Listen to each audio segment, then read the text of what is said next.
الحمد لله رب العالمين.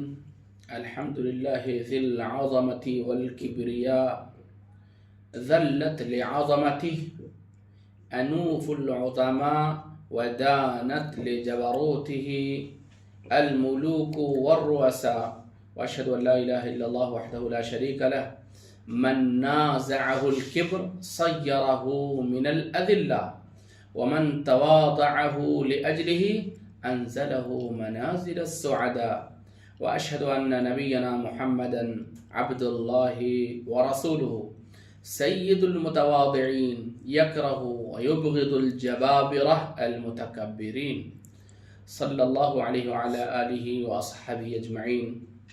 أما بعد، فأعوذ بالله من الشيطان الرجيم.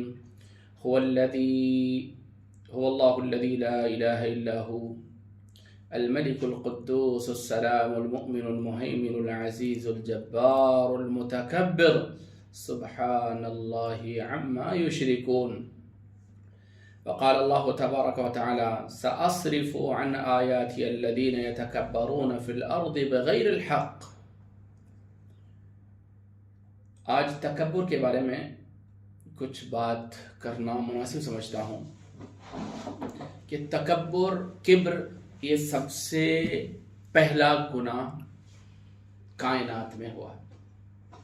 کبر یعنی تکبر ایک ام الامراض، بیماریوں کی جڑ بولتے ہیں. اس سے بہت زیادہ باطنی بیماری پیدا ہوتی ہے. اسی وجہ سے اس تکبر والی بیماری کو کہتے ہیں ام الامراض، تمام بیماریوں کی ماں. اور سب سے پہلا گناہ جو کائنات میں ہوا وہ کبر والا گناہ تھا. سب سے پہلا گناہ کبر والا تھا. اللہ تبارک و تعالیٰ نے ابلیس سے کہا کہ حضرت آدم علیہ السلام کو سجدہ کرو، تو اس نے سجدہ کرنے سے انکار کر دیا. اور اس نے دلیل کیا دی؟ انا خیر من خلقتنی من نار وخلقتہ من طین. میں اس سے بہتر ہوں. اپنے کو اس ابلیس نے بڑا سمجھا اور حضرت آدم علیہ السلام کو چھوٹا سمجھا. اور اس کی دلیل بھی بہت طاقت کے ساتھ نے کیا پیش کی کہ آپ نے اس کو مٹی سے پیدا کیا اور مجھے آپ نے آگ سے پیدا کیا، اور آگ مٹی سے افضل ہے، دلیل کے ساتھ. اگر دلیل کی طرف دیکھا جائے تو کیا نظر آتا ہے؟ دلیل تو بڑی طاقتور ہے، لیکن اللہ تبارک تعالیٰ اس حکم کو نہ ماننے کے نتیجے میں کبر کا جو مظاہرہ ہوا ہے، یہ اس کائنات میں اللہ تبارک تعالیٰ کی وہ پہلی نافرمانی تھی جو سب سے پہلے اس ابلیس سے ہوئی، اور اس کا نام تکبر رکھا گیا. اسی تکبر کے نتیجے میں شیطان ہمیشہ کے لیے مردود ہو گیا. اسی تکبر کے ذریعے سے حسد پیدا ہوتا ہے، کیونکہ جب دل میں یہ خیال ہے کہ میں بڑا ہوں، اب اگر دوسرا آدمی اس سے آگے بڑھ گیا اور ترقی کر گیا تو دل میں یہ حسد پیدا ہوگا کہ یہ آدمی کیوں آگے بڑھ گیا، مجھے آگے بڑھنا چاہیے. یہ جو ہو رہا ہے، یہ اللہ تعالیٰ جو کر رہے ہیں غلط کر رہے ہیں، یہی ہوگا نا. کیونکہ آدمی اپنی مرضی سے تو آگے بڑھتا نہیں، اللہ بڑھاتے ہیں نا. ہمارا ایمان ہے کرنے والی ذات اللہ وحدہ لا شریک کی ہے. ابھی آدمی ترقی کر رہا، کون ترقی دے رہا؟ اللہ رب العالمین دے رہے. اللہ غلط کر رہے ہیں، ایسا نہیں کرنا چاہیے. مجھے اللہ بڑھانا چاہیے تھا، اس کو کم کرنا چاہیے تھا. تو گویا کہ کتنا بڑا گناہ، کتنی گھٹیا سوچ ہو گئی. تو تکبر سے بغض پیدا ہوتا ہے. تکبر کی وجہ سے غصہ بہت آتا. تکبر کی وجہ سے غیبت کرنے کا دل چاہتا، غیبت کرنے لگتا. اور غیبت کا گمان، عام طور پہ غیبت کا جو گناہ ہے وہ تکبر سے ہی پیدا ہوتا ہے. اور غیبت کے ساتھ ساتھ اب اس کے اندر بڑائی ہے، تکبر ہے، اب اس کے اندر جاسوسی پیدا ہوگی. جاسوسی، یہ تجسس بھی تکبر کی وجہ سے ہوتا ہے. آپ دیکھیں گے تکبر بے شمار بیماریوں کی جڑ ہے. جس طرح انسانی بیماری کے ماہرین، کیا بولتے ہیں ماہرین کو؟ اسپیشلسٹ کہتے ہیں نا. کوئی کان کا اسپیشلسٹ ہے، کوئی ناک کا اسپیشلسٹ ہے، کوئی حلق کا. اسی طریقے سے روحانی بیماری کے اسپیشلسٹ بھی ہوتے ہیں. اس میں سے ایک ہیں امام غزالی رحمۃ اللہ علیہ. امام غزالی بہت مشہور ہیں. ان کی کتاب بہت شہرت پائی کتاب ہے نا. کیا نام ہے کتاب کا؟ احیاء العلوم. احیاء العلوم میں یہ انہوں نے لکھا ہے کہ تکبر ام الامراض ہے، یعنی تمام بیماریوں کی ماں ہے. اگر یہ ایک مرتبہ پیدا ہو جائے تو دوسری بیماری اس سے پیدا ہوتی رہتی ہے. لہذا اس بیماری کو ختم کرنے کی ضرورت ہے. اللہ تبارک تعالیٰ اپنے فضل و کرم سے ہم سب کو توفیق دے. یا اللہ ہم سب کو تکبر سے پاک کر دے. تکبر کیا ہے؟ یہ کبر کے معنی یہ ہے کہ دوسرے کے مقابلے میں اپنے آپ کو بڑا سمجھے، یعنی افضل سمجھے. اگر کسی کی عمر 30 سال ہے اور دوسری کی عمر 20 سال ہے تو ظاہر ہے کہ 30 سال والا آدمی اپنے آپ کو 20 سال والے سے عمر کے اعتبار سے بڑا سمجھے گا. یہ کبر نہیں ہے اور یہ بری بات نہیں ہے. بری بات ہو سکتی یہ تو اصل ہے. یہ اپنے آپ کو بڑا یعنی افضل سمجھنا، اس سے بہتر سمجھنا، یہ کبر ہے. اپنے آپ کو بہتر افضل سمجھنا کہ یہ تو عمر کے اعتبار سے بڑا، یہ تو حقیقت ہے. اور جب افضل سمجھنے لگے گا، اپنی بڑائی دل میں آ گئی تو پھر خلاص کسی نہ کسی انداز سے، کسی نہ کسی ادا سے وہ اس کو ظاہر کرنے لگے گا. تکبر سے ظاہر ہو جائے گا. مثلا بات کرنے کے انداز سے سمجھ میں آ جائے گا یہ تکبر کر رہا. اسی طرح کوئی ایسا کام کرے گا، کوئی ایسی حرکت کرے گا جس سے اس کا تکبر ظاہر ہو جائے گا، دوسرے کے مقابلے میں بڑائی جتلائے گا. یہی کبر سے تکبر ہے. تو فرق کیا ہے تکبر اور کبر میں؟ گویا کہ کبر یہ ہے کہ دل میں اپنی بڑائی کا پیدا ہونا. کبر کیا ہے؟ دل میں اپنی بڑائی کا پیدا ہونا. اور تکبر یہ ہے کہ دوسرے کے مقابلے میں اپنی بڑائی جتلانا. مثلا دوسرے سے اس انداز سے بات کرنا جس میں دوسرے کو گھٹیا سمجھنا شامل ہو. یہ تکبر کبر کا نتیجہ ہوتا ہے. اس کو ختم کرنے کی کوشش کرنی چاہیے آدمی کو. اللہ ہم سب کی حفاظت فرمائے. یہ تکبر ایسی بیماری ہے کہ اکثر و بیشتر انسان کو پتہ بھی نہیں چلتا کہ یہ بیماری میرے اندر ہے یا نہیں ہے. اور وہی بیماری سب سے زیادہ خطرناک بیماری ہے جو اندر ہی اندر یہ بڑھتی رہتی ہے اور اس کا پتہ بھی نہیں چلتا. جیسے آج کل کون سی بیماری سب سے خطرناک ہے؟ آج کل بیماری میں کینسر خطرناک ہے. خطرناک بیماری کینسر ہے. کینسر یہ بیماری ایسی ہے کہ جب انسان کے بدن میں پیدا ہو جاتی ہے تو اندر ہی اندر بڑھنے لگتی ہے. اور اس وقت پتہ چلتا ہے جب اسٹیج سے نکل گیا تب پتہ چلتا ہے. شروع میں تکلیف ہی نہیں ہوتی، درد نہیں ہوتا، ڈاکٹر کو بھی پتہ نہیں چلتا کہ اندر کیا ہو رہا ہے. کیونکہ جب بیماری میں انسان کو تکلیف ہوتی ہے اس وقت پتہ چلتا ہے کہ میرے اندر یہ بیماری ہے. اگر تکلیف ہی نہ ہو تو کیسے پتہ چلے گا؟ تو اس سے ایک بات اور ظاہر ہوئی کہ آدمی کے جسم میں کوئی بیماری ہوتی ہے، بیماری کے بعد اگر اس کو درد ہوتا ہے اور تکلیف ہوتی ہے تو خدا کی رحمت ہے، یہ اللہ کا فضل ہے کہ درد ہو رہا، تکلیف ہو رہی، جس سے معلوم تو پڑ گیا کم سے کم بیماری ہے. اس کا علاج شروع کر لیتے ہیں اور علاج کرنے کے بعد آدمی ٹھیک ہو جاتا ہے. لیکن اگر بیماری پتہ ہی نہ چلے، اندر بیماری پھیلتے چلے جائے اور لاسٹ میں تھوڑی تکلیف ظاہر ہوئی، ڈاکٹر کو بولے تم تو سیکنڈ تھرڈ اسٹیج میں پہنچ چکے ہیں، خلاص آخری اسٹیج. تو یہ تکبر بھی خطرناک بیماری ہے، پتہ ہی نہیں چلتا. اگر پتہ چل جاتا تو آدمی اپنا علاج کرا لیتا اور ٹھیک ہو جاتا. لیکن اگر بیماری تو اندر پیدا ہو گئی اور اس کی تکلیف نہیں ہوئی تو اب اس کے علاج کی طرف آدمی کا دھیان بھی نہیں جاتا اور اس کے ٹھیک ہونے کی کوشش نہیں کرتا، جس کا نتیجہ یہ ہوتا ہے کہ وہ بیماری اندر بڑھتے بڑھتے اتنے حد تک پہنچ جاتی کہ خلاص بعد میں معلوم پڑنے کے بعد نجات کی صورت نہیں. 6 مہینے، 3 مہینے، 9 مہینے، 1 سال کی گارنٹی، بس اس کے بعد آدمی ختم، کیونکہ اس کے بعد علاج کا کوئی راستہ نہیں. اللہ ہم سب کی حفاظت فرمائے. تو یہ تکبر ایسی بیماری ہے گویا کہ کینسر ہے. آدمی اپنے آپ کو یہ سمجھ رہا ہوتا ہے کہ میں ٹھیک ہوں، لیکن حقیقت میں وہ کبر اور تکبر کا شکار ہوتا ہے اور یہ بیماری اس کے اندر موجود ہوتی ہے. کبھی آپ نے سنا یہ کوئی متکبر کہتا کہ میرے اندر تکبر ہے؟ کوئی سنا؟ کوئی نہیں کہتا، کوئی اقرار نہیں کرتا میں متکبر ہوں، میرے اندر تکبر ہے. ہر آدمی کیا کہتا؟ نہیں میں تو الحمدللہ.